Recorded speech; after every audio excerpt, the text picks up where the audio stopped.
घटना चक्र में आपका बहुत बहुत स्वागत है। सबसे पहले आज का एजेंडा। राज्यसभा चुनाव में जेडीयू उम्मीदवार के लिए नीतीश ने मांगा आरजेडी से समर्थन। बड़ा सवाल, क्या रंग लाएगी ये सियासत? प्रधानमंत्री नरेंद्र मोदी का ऐलान, देश की अच्छी सेहत के लिए लेने पड़ेंगे कठोर फैसले। सबसे पहले बात करते हैं नीतीश कुमार। बिहार के पूर्व मुख्यमंत्री पे लगता है शायद मोदी और बीजेपी का डर कुछ इस कदर हावी हो गया है कि वो अपने घोर विरोधी लालू प्रसाद से अब समर्थन मांगने पहुंच गए। कह रहे हैं कि बीजेपी को रोकना जरूरी है, जबकि राज्यसभा चुनाव में बीजेपी के तरफ से कोई भी उम्मीदवार नहीं है। लेकिन वो कह रहे हैं कि अगर यहाँ पे जेडीयू कैंडिडेट की उम्मीदवार की हार होती है तो जो उन्होंने मांझी की सरकार मुख्यमंत्री बना के जो चला रहे हैं वो उस पर खतरा मंडरा सकता है, उससे बीजेपी मजबूत हो सकता है। इसलिए बीजेपी को रोकने के लिए उन्होंने लालू यादव से समर्थन मांगे।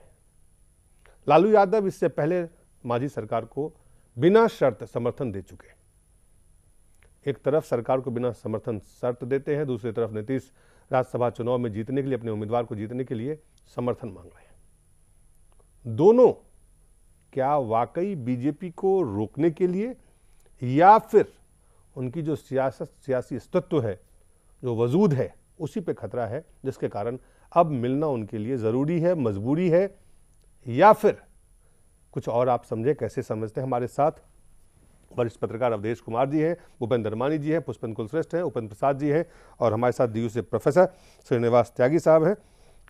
साथ ही राजनीतिक विश्लेषण भी में उनकी रुचि है। सबसे पहले अवधेश जी, आपसे शुरुआत करते हैं।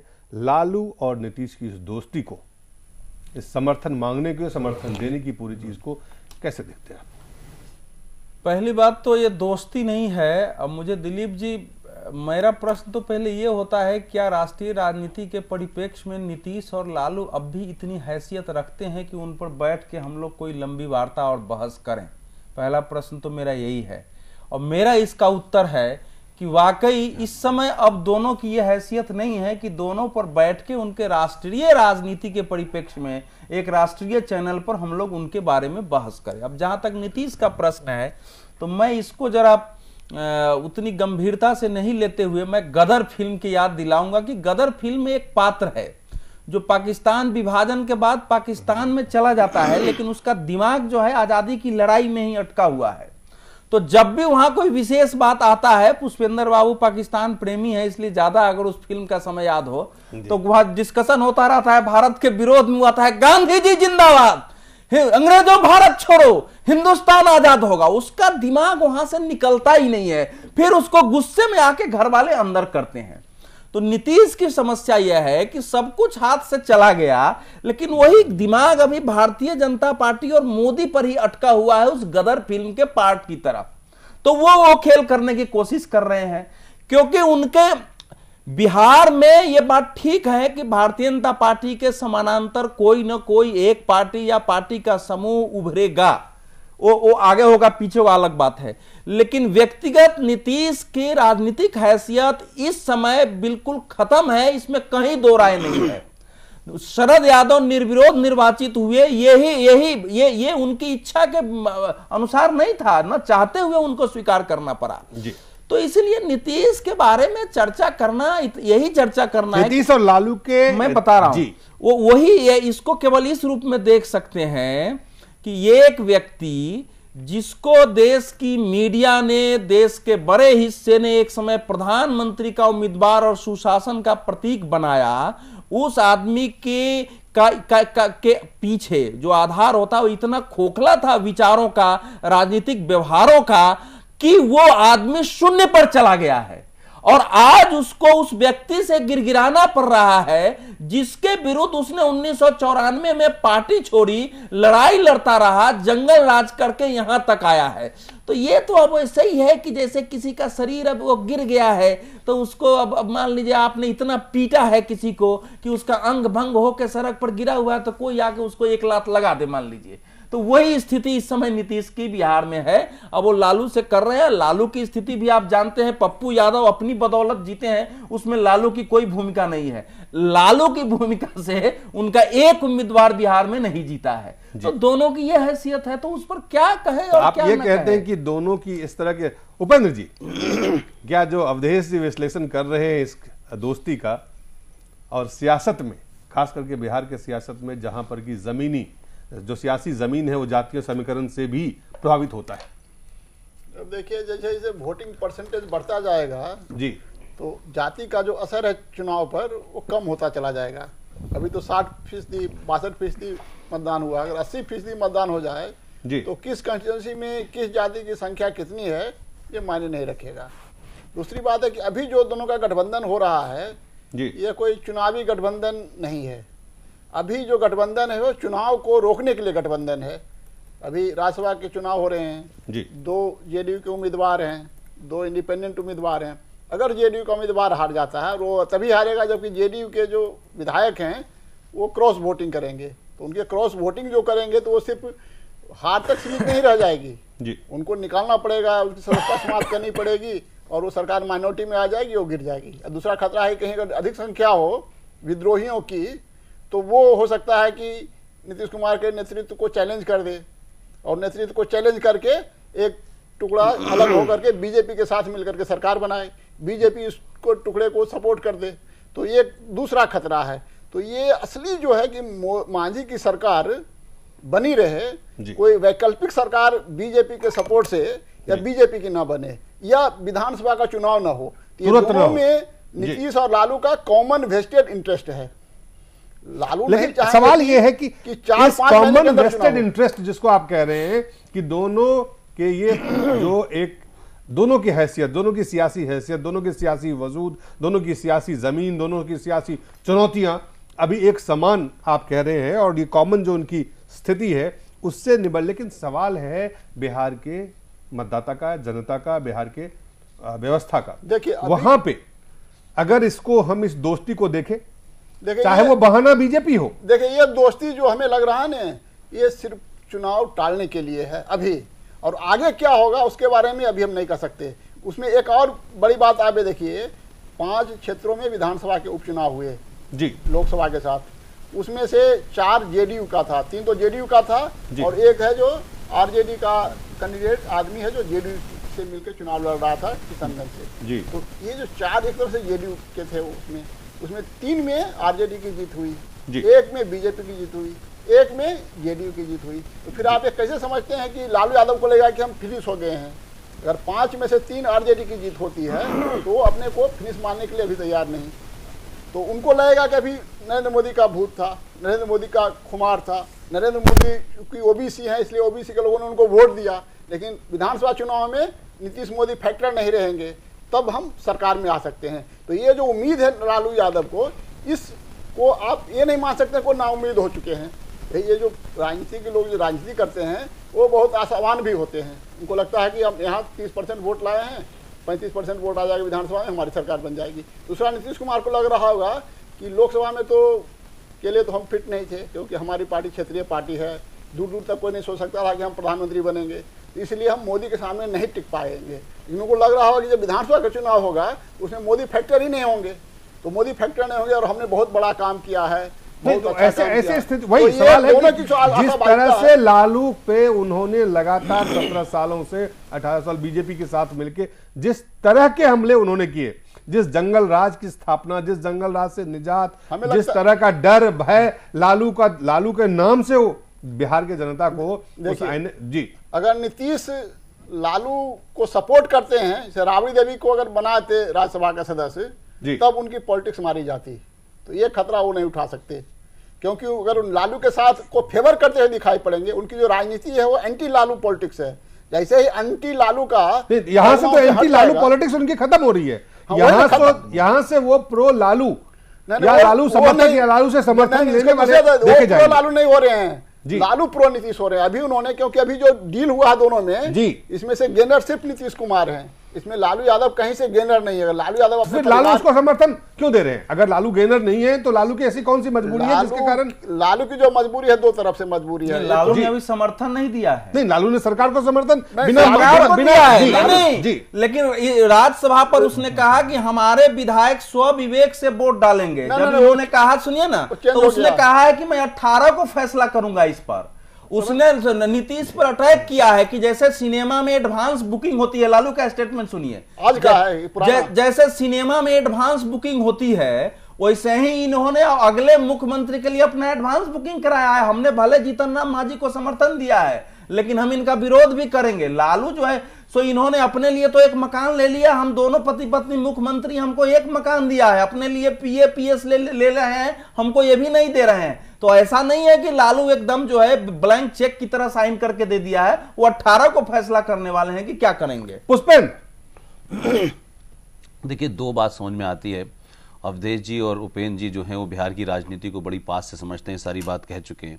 मुझे लगता है कि हम अगर दिल्ली में बैठ के इस बात को देखें तो जिस जंगल राज के खिलाफ नीतीश कुमार ने सारी लड़ाई भारतीय जनता पार्टी की हाथ पकड़ के लड़ी थी, उस लड़ाई के बाद जब नीतीश कुमार को लगा कि उनकी राज्य में स्थिति जो है नरेंद्र मोदी को विरोध करने से बड़ी हो सकती है, और उस उतावलेपन में और दिल्ली की राजनीति में आने के लिए जिस तरह उन्हें साथ छोड़ा, मुझे लगता है कि आज वो जंगल राज की जिस विचारधारा के खिलाफ लड़ाई लड़ी थी उन्होंने, आज इस स्थिति में वो पहुंच गए हैं नरेंद्र मोदी और बीजेपी का विरोध करते करते कि उन्होंने जंगल राज में जंगल जाने का दोबारा से फैसला कर लिया है।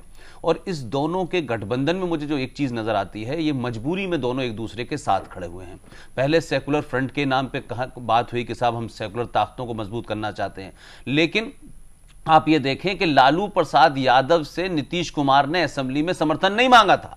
गैर जरूरी तौर पे वो बिन शादी में अब्दुल्ला दीवाना वाले अंदाज में वो समर्थन देने चले गए। अब वो कहते हैं कि हम जो है वो वजूद का मामला है। आप बिहार में 3 देखें, पासवान हैं, लालू हैं, नीतीश हैं। पासवान ने सरेआम मीडिया में आके कहा कि हम अपने वजूद को बचाने के लिए नरेंद्र मोदी से समर्थन ले रहे हैं, या नरेंद्र मोदी के साथ में हम जो है वो उनके साथ खड़े हो रहे हैं। अब ये 2 लोग हैं, इनकी आप राष्ट्रीय राजनीति के भी सीट देख लें और जो अभी वहां असेंबली में होने वाला है वो भी देख लें। मुझे इन दोनों की राजनीति में कुछ ऐसा लगता है कि अंधे ने लंगड़े को अपने कंधे पे बैठाया और दोनों कांग्रेस दफ्तर चले गए हैं। अब इनको ये समझ नहीं आ रहा है कि किसको पीठ से उतारें, कौन अंदर जाएगा कौन बाहर जाएगा। तो वो सेकुलर फ्रंट का जो दौर था वो खत्म हो चुका है। अब ये बार बार इस बात को कह रहे हैं कि साहब हम बीजेपी को रोकना चाहते हैं। मुझे ये समझ में नहीं आ रहा कि अभी नरेंद्र मोदी को आप रोक नहीं पाए, बीजेपी को रोकने की बात अभी वहां है नहीं, सिवाय बीजेपी का विरोध करके दोनों एक साथ खड़ा होना चाहते हैं। वो अभी आपको सुनाते हैं। ये लोग इस समय इनके लिए संक्रमण काल है। ऐसे संक्रमण काल में ये लोग एक साथ अगर हैं तो फिर ये समय की इनकी मांग है। पर मुझे ऐसा लगता है कि ख़ासतौर से बिहार की राजनीति में इनके जो ये सामयिक मित्रता है, ये अवसरवादिता के अलावा और कुछ नहीं है। अवसरवादिता है और कुछ नहीं है, धर्मानी साहब, बीजेपी की तरफ से ये बयान है।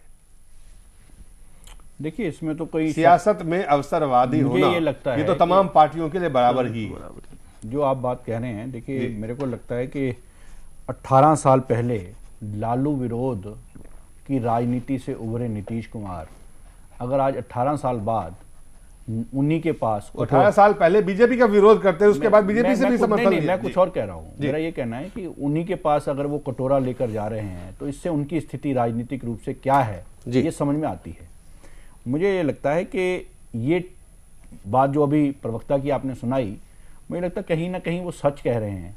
ये टोटल अभी तो चुनाव होकर हटे हैं, देश की जनता ने मैंडेट दे दिया है। आप कौन हैं? लोकतंत्र में जनता ने अपना बता दिया है कि हम किसके साथ हैं। बीजेपी को रोकना है, बीजेपी को जनता नहीं रोकना चाह रही है, तो आप क्यों रोकना चाह रहे हैं? उनको काम करने दीजिए। अगर आप कोई गलत काम होगा तो आप विरोध करिए, अपनी राजनीति दोबारा खड़ी करिए। आप इतना भी इंतजार करने को तैयार नहीं है कि जो जनता ने मैंडेट दिया है उसको स्वीकार करें और जो पार्टी सत्ता में आई है उसको काम करने दें। आप बिना उनका काम देखे, जनता के मैंडेट को दरकिनार करते हुए, जिनके विरोध में आप 18 साल तक लड़ते रहे, उन्हीं के पास जाकर देख रहे हैं, तो आप समझ सकते हैं कि किस प्रकार की राजनीति की वजूद की लड़ाई है, सियासी जमीन की लड़ाई है। आप तमाम राजनीतिक दल अपनी लड़ाई लड़ते हैं। अवधेश जी, जो सवाल है कि इस समय इस पूरे दोस्ती से किसको लाभ होने वाला है, लालू को या नीतीश को, या दोनों को नुकसान होने वाला है? नहीं, इससे लाभ हानि अब तो परिणाम पर नहीं। देखिए स्थिति क्या है कि जदयू के 2 बागी विधायक जो है राज्यसभा में खड़े हो गए, बागियों ने अपना उम्मीदवार खड़ा कर दिया है। अब समस्या यह है कि बीजेपी ने चुप्पी, शरद यादव निर्विरोध चले गए। हाँ, शरद यादव और नीतीश के संबंध जो है वो सबको पता है। हाँ, सबको पता है। अगर जदयू के 2 बागी नहीं खड़े होते दोनों सीटों पर तो स्थिति इतनी खराब नहीं होती। वहां सिचुएशन यह है कि नीतीश की समस्या है कि अगर बीजेपी ने इनको समर्थन कर दिया और बागियों में से कुछ ने क्रॉस वोटिंग कर दी तो ये तो दोनों बागी जीत जाएंगे, हम हार जाएंगे। उसके बाद फिर हमारी स्थिति क्या होगी, उसके बाद मांझी सरकार की स्थिति क्या होगी। तो वो एक व्यवहारिक सिचुएशन उसके सामने है कि इस समय उनके सामने लालू प्रसाद के जाने के अलावा कोई चारा नहीं है। लेकिन जहां आप इशारा कर रहे हैं कि ये क्या जातीय समीकरण से एक नई धारा राजनीति की बिहार में और उसके प्रभाव से उत्तर प्रदेश में भी क्या फूट सकती है, आपका असल जो मकसद ये समझना है। मेरा मानना है कि इस समय इसकी संभावना नहीं है। अगर भारतीय जनता पार्टी कोई बड़ी गलती करती है, यह बात ठीक है कि भारतीय जनता पार्टी में बिहार के स्तर का कोई ऐसा नेता नहीं है जिसके प्रति प्रदेश का आकर्षण हो, यह भी फैक्ट है। इस समय पार्टी के अंदर भी वहां लीडरशिप को लेकर के भयानक मतभेद है। तो वो निर्भर इस पर करेगा कि विधानसभा चुनाव के समय वो किसको उतारते हैं। इस समय लोकसभा चुनाव का एक सच यह भी है कि बहुत ज्यादा कई सीटों पर लोगों ने न चाहते हुए भी उस उम्मीदवार को वोट दिया जिसको वो नापसंद करते थे भारतीय जनता पार्टी के रूप में। ये सारे वातावरण है, लेकिन वो नीतीश और लालू के पक्ष में जाएगा वो समीकरण, वो स्थिति नहीं है। और खासकर उपेंद्र जी एक चीज पर जो इशारा कर रहे थे, देखिए ये 25 वर्षों के पूरे चक्र को, जिसको मैं बार बार कह रहा हूं, पैराडाइम शिफ्ट, प्रतिमानात्मक बदलाव इस चुनाव में हुआ है कि जाति की दीवारें, क्षेत्रीय संकोच की दीवारें, संप्रदाय की दीवारें काफी टूटी हैं, पूरी तरह नहीं टूटी हैं, टूटी है, मजबूत हुई है, ना टूटी हैं। उनसे बाहर निकल के लोगों ने वोट दिया है, जिसको आप सांप्रदायिक ध्रुवीकरण कहते हैं। वो दरअसल जनता, वो तो रिवर्स हुआ नहीं, है, सांप्रदायिक ध्रुवीकरण हुआ है और वो रिवर्स पोलराइजेशन हुआ है। बिल्कुल, जो 25 वर्ष से सो कॉल्ड सेकुलरवाद के नाम पर जो ध्रुवीकरण की कोशिश हो रही थी, उसका इस देश की विवेकशील जनता ने उसके प्रति विद्रोह किया है। उसको मैं ध्रुवीकरण नहीं कहता हूं, वो जनता का विवेकशील विद्रोह था वो। तो वो वायुमंडल अभी देश में बन रहा है। मुझे लगता है कि ये अभी धीरे धीरे सशक्त होगा, ये वातावरण सशक्त होगा और लौट करके जहां नीतीश और लालू राजनीति को ले जाना चाहते हैं 20-25 साल पीछे, वहां राजनीति वहां नहीं जाने वाली है। प्रोफेसर श्रीनिवास सर, इस इसको क्या वाकई आप कह रहे हैं कि ये 25 साल पीछे की जो सियासत है, देश के जो समाज है, वाकई उससे आगे निकल चुका है? बिल्कुल, मैं तो समझता हूं कि ये जो लोकसभा चुनाव का परिणाम है, इस चुनाव परिणाम ने 2 चीजें क्लियर कर दी हैं कि जो मंडल और कमंडल की राजनीति थी उसका दौर खत्म हो गया है। दोनों का, मंडल और कमंडल का दोनों का दौर खत्म हो गया है। अब मुद्दा युवाओं के सामने, देश की जनता के सामने विकास का है। जो मॉडल मोदी ने रखा है, जो हमारी इस चुनाव के लोकसभा के दौरान देखने में आया, जनता विकास चाहती है।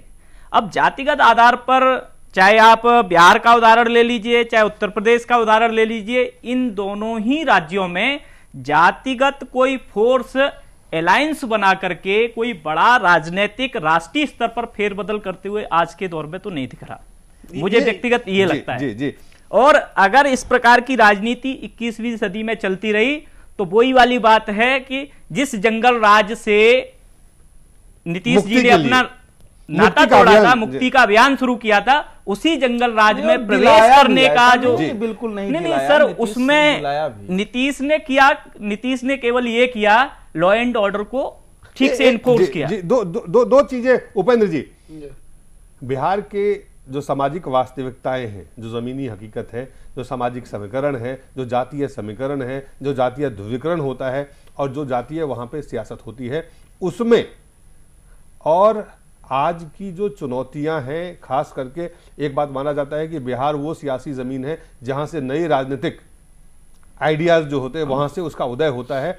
अब देश ये कह रहे हैं आप 25 साल पीछे नहीं ले जा सकते चीजों को। क्या चीजें में वाकई इतनी बदलाव हो गई है? क्या 2014 के चुनाव वाकई इतना वो लैंडमार्क चुनाव है जिसमें कि ये तमाम चीजें से हटके एक नई सोच का, राजनीतिक सोच का इजाद होगा जिसमें लालू और नीतीश को दोस्ती कामयाब नहीं होगी?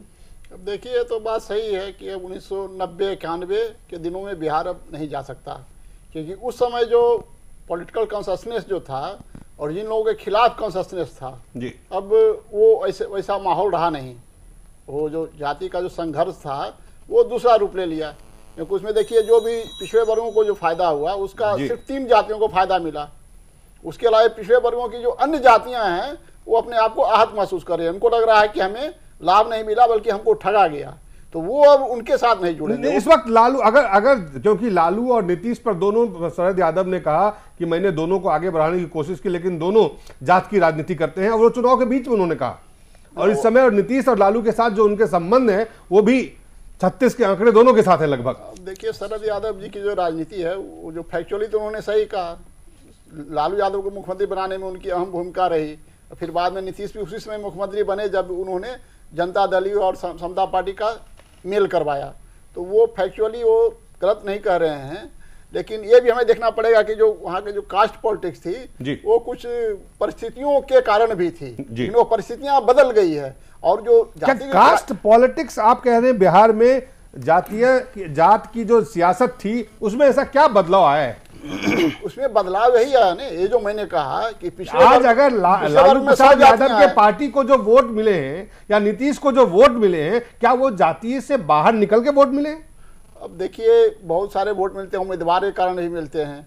मुलायम लालू के पास तो था मुस्लिम यादव का, मैं वही कह रहा हूँ, तो जात और धर्म का जो समीकरण है वो टूटा तो नहीं है? देखिए, पूरी तरह से नहीं टूटा है, लेकिन कुछ हद तक तो टूटा है। उतना हद तक टूटा है जिस हद से चुनाव का परिणाम प्रभावित किया जा सके। मैं पहले भी कह चुका हूं, जाति और धर्म का आप अगर देखिए, जाति और धर्म का अगर टूटा होता तो बीजेपी की जो जीत हुई है उत्तर प्रदेश में, जो जीत माना जाता है उसमें माना जाता है कि अपना दल को आपने जोड़ा, कई ऐसे दलों को जोड़ा, ऐसे ऐसे समाज के कई वर्गों को जोड़ के आपने ये परिणाम हासिल किए। अब देखिए, अगर नहीं जोड़ते तब भी यही होता। इसमें जो फायदा हुआ है अपना दल के अनुरूपा पटेल है, उसको फायदा हुआ है। आप ये कह रहे हैं कि फायदा उन फोर्सेस को, रामविलास पासवान को हुआ है, बीजेपी को नहीं हुआ? बीजेपी को नहीं हुआ। ये लोग लाभान्वित थे। अगर ये लोग नहीं भी आते बीजेपी के साथ तब भी रिजल्ट ऐसा ही होता। बीजेपी के आत्मविश्वास की कमी के कारण ये सारे गठबंधन हुए जिसकी आवश्यकता नहीं थी। जी, मुझे लगता है आत्मविश्वास के ज्यादा इंटरनल पॉलिटिक्स जो थी वो ज्यादा हावी थी। इंटरनल चाहे जो भी हो, फिलहाल जो सवाल अवधेश जी महत्वपूर्ण है, क्या ये दोस्ती, ये याराना, ये सियासी याराना का जो है रंग जो है कुछ असर होगा या बेअसर हो चुका है? अभी दोस्ती हुई ही नहीं है। वो आप जो है हम क्या है, वो फिल्म थी हम किसी से कम नहीं, क्या हुआ तो तेरा वादा है, वो कसम वो इरादा, ऐसा नहीं है। ये उस प्रकार का दोस्ती नहीं है कि क्या है वो चिपकाले से या फेविकॉल से कि उनका फोटो चिपका के लालू यादव का नीतीश कुमार और नीतीश कुमार का मोदी लगा कर एक दूसरे को कहेंगे कि मिस कॉल करो। दोनों एक दूसरे के मिस कॉल नहीं, बातचीत कर रहे हैं दोनों एक दूसरे, निजी तौर पर दोनों एक दूसरे के जानी दुश्मन है, राजनीतिक तौर पर दोनों एक दूसरे के जानी दुश्मन है। जब सियासी अस्तित्व का सवाल हो, लेकिन राजनीतिक अस्तित्व के प्रश्न पर अगर इकट्ठे भी होते हैं तो दो दुश्मनों के ये सुविधाजनक विवाह को जनता स्वीकार नहीं कर सकती और धरातल पर भी नहीं उतरेगी। इसके खिलाफ इनके पार्टी के अंदर भी विद्रोह होगा। लालू के खिलाफ जनता दल के विधायक बयान अभी दे रहे हैं, आरजेडी के विधायक लालू के खिलाफ बयान, नीतीश कुमार के खिलाफ बयान दे रहे हैं। वो सब कुछ चल रहा है। इसीलिए मैं कह रहा हूं कि वो सपने हसीन देख सकते हैं, लेकिन उस हसीन सपनों को वाकई हसीन वाकई में परिणत करना राजनीतिक वाकइयों में वो मुझे आसान नहीं लगता है। मुझे तो भय ये है, मुझे भय ये है कि कहीं जो बागी खड़े हैं, बीजेपी ने उसको सपोर्ट दे दिया और नीतीश विरोधी जनता दल के विधायकों ने सपोर्ट दे दिया और कहीं दोनों जीत गए तो बिहार की राजनीति का क्या होगा ये देख लीजिए। क्या होगा बिहार की राजनीति का उपेंद्र जी? अगर ऐसा होता है जैसा अवधेश जी बोल रहे हैं जी, तो पहला तो परिणाम ये होगा कि मांझी सरकार है वो खतरे में पड़ जाएगी। अब वो जो विधायक जो व्हिप के खिलाफ वोटिंग में विद्रोह कर सकते हैं। इसका इस समय आपको मैं एक सवाल, क्योंकि हमें ब्रेक पे जाना है और यहाँ पे इसको खत्म भी करना है, इस पूरे चीज का बागडोर आप कहां देख रहे हैं? सियासत जो अभी जो कुछ बिहार में हो रहा है, क्या वाकई जो बीजेपी के आरोप के ऊपर आरोप नीतीश कुमार लगा रहे हैं वहीं पे ये जड़ है, या ये जड़ जो नीतीश कुमार और शरद यादव के बीच में आपसी जो राजनीतिक मतभेद हैं वहां से भी इसका रिश्ता नाता हो सकता है? देखिए, शरद यादव की राजनीति से जरूर सशंकित महसूस कर रहे होंगे, क्योंकि शरद यादव जनता दल यू के अध्यक्ष हैं और जिस तरह से बीजेपी ने कोई दिलचस्पी नहीं ली कि उनके खिलाफ ही कोई बागी उम्मीदवार खड़ा हो, तो इससे तो उनको लग रहा होगा, नीतीश को भी लग रहा होगा, लालू को भी लग रहा होगा। तो बिहार के सियासत में आप मानते हैं कि कुछ एक बड़ा बदलाव का संकेत है ये? हाँ, तो ये जो डर है दोनों में, वो एक डर शरद यादव जी से भी हो सकता है, क्योंकि अगर उनके साथ 25 से 30 विधायक भी आ जाए फिर बीजेपी के सपोर्ट से सरकार बन जाती है। जेडीयू के जो 35 विधायक जो शरद यादव के साथ जुड़े रहेंगे, उनको उन पर लागू नहीं होगा एंटी डिफेक्शन एक्ट। उनको 2/3 संख्या जुटाने की कोई जरूरत नहीं, क्योंकि वो मूल पार्टी है। तो जो स्प्लिंटर होगा उसकी जिम्मेदारी हो जाएगी 2/3 संख्या जुटाने की। तो इनके पास अगर 35 भी है और बीजेपी का 90 है तो हो जाता है दोनों मिलाकर के 125, तो फिर ये सरकार बन जाते हैं। तो इस खतरे को टालने के लिए ये एक बड़ा खतरा है, और दूसरा खतरा है विधानसभा चुनाव का। तो दोनों खतरे से बचना चाह रहे हैं लालू भी और नीतीश भी। तो ये हमें लग रहा है कि जो आप सवाल खड़ा कर रहे हैं, ऐसा है नीतीश की समस्या है कि अपना दोनों पैर काट के वो मैराथन जीतने की कोशिश कर रहे हैं। इसके लिए मैं एक ही लाइन कहूंगा कि दिल के अरमा आंसुओं में बह गए हैं। एक छोटा सा ब्रेक लेते हैं और इंतजार करेंगे कि बिहार के सियासी दोस्ती का इसका क्या वाकई कोई असर होगा या बेअसर होगा, या बिहार वाकई उस दौर से गुजर चुका है। आने वाले वक्त में बहुत कुछ जो परिणाम आएंगे राज्यसभा चुनाव के उस पर निर्भर करेगा। फिलहाल एक ब्रेक लेते हैं, ब्रेक के बाद जल्द वापस लौटते हैं और चर्चा करेंगे कि नरेंद्र मोदी ने संकेत दिए हैं कि कठोर फैसले, देश को अगर सेहत को ठीक करना है तो कठोर फैसले लेने होंगे। इस पर चर्चा करेंगे।